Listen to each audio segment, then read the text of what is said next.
So, dito nga po mga kalingap mga ka-EDSI, Beyonce plastic daw at galing sa hirap. So, yan po yung ating pag-uusapan po mamaya mga kalingap mga ka-EDSI. Pero bago po natin ipagpatuloy ang video ito sa mga bago pa lang po sa ating munting channel, huwag po natin kalimutang suportahan ang ama ng Kalingap Kuya Val Santos Matubang at Kalingap Rab. At paunawa panoorin po muna ang full video bago mag-comment para malaman ang nilalaman nito. So, dito nga po mga kalingap mga ka-EDSI, grabe no.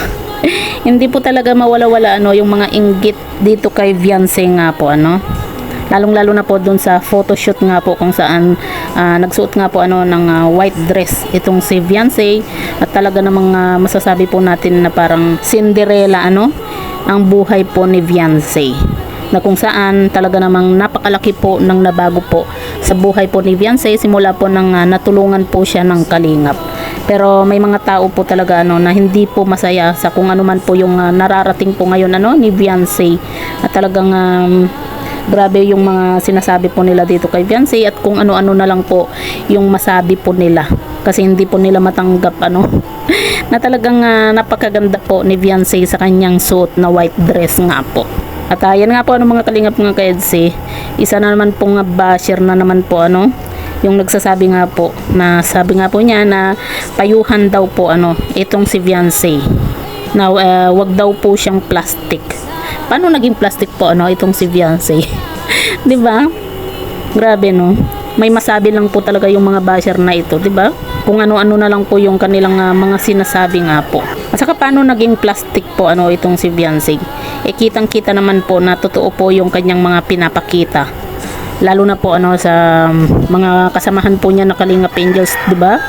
Kita naman po natin kung paano siya makipagkaibigan, kung gaano niya ka-close po yung mga Kalingap Angels, at kahit sino po mapabata, mapamatanda, talagang kumbaga malapit po itong si Beyonce.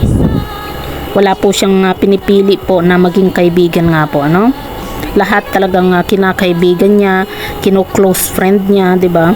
Kaya nga kita nyo 'di ba noon yung sabi po ni Marian na si Beyonce daw po yung unang-una po na pumansin po sa kanya doon pa lamang po masasabi na natin na talagang palakaibigan po itong si Beyonce. Kaya paano nasabi nitong J-Ron na to na plastic po itong si Beyonce.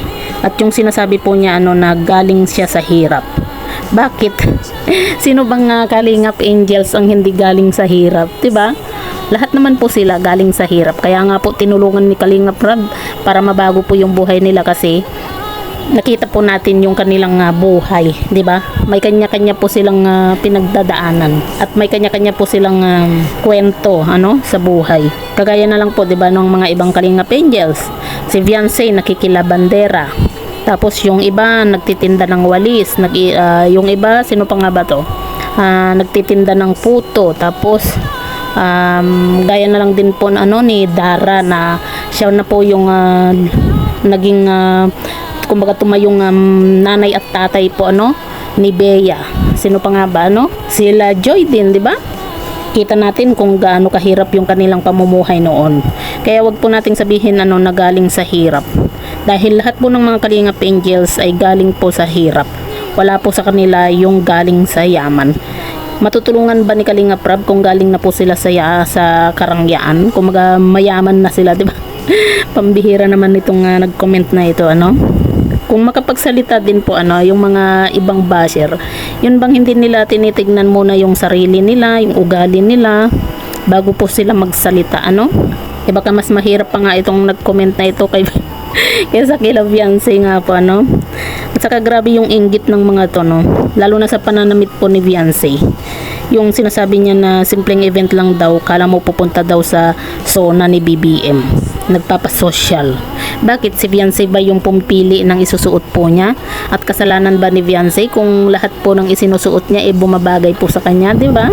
Kitang-kita naman po na yung suot po ni Beyonce doon sa photoshoot ay talagang napakaganda po niyang tignan doon. Ang buhay nga po ni Beyonce parang Cinderella lang, 'di ba? At saka dapat maging masaya po tayo kung ano man po yung narating po ni Beyonce, kasi kita nyo 'di ba? Ang laki po ng nagbago po sa buhay po ni Beyonce simula nung matulungan po siya ng Kalingap. Kaya dapat sana maging masaya po tayo, kasi hindi lang naman po si Beyonce yung nabago po ang buhay. halos lahat po ng mga Kalingap Angels na tinulungan po ni Kalingap Rob, 'di ba? Doon pa lang po sana maging masaya na lang po tayo. Hindi yung puro pangbabash na lang yung alam po nating gawin. Tapos yung sinasabi pa po na bias nga daw po itong si Kalingap Rob kasi nga po pinsan daw po ng matubang. Pambihira, 'di ba? Lahat naman po pantay-pantay yung pagtulong po ni Kalingap Rob. Siyempre depende na lang po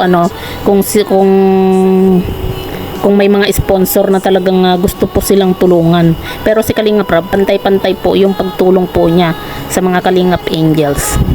Kumbaga, swerte na lang po kung maraming sponsor yung isang Kalingap Angels, ganyan, di ba? Saka hindi na po yan kasalanan ni Beyonce kung marami pong gustong mag-sponsor po sa kanya.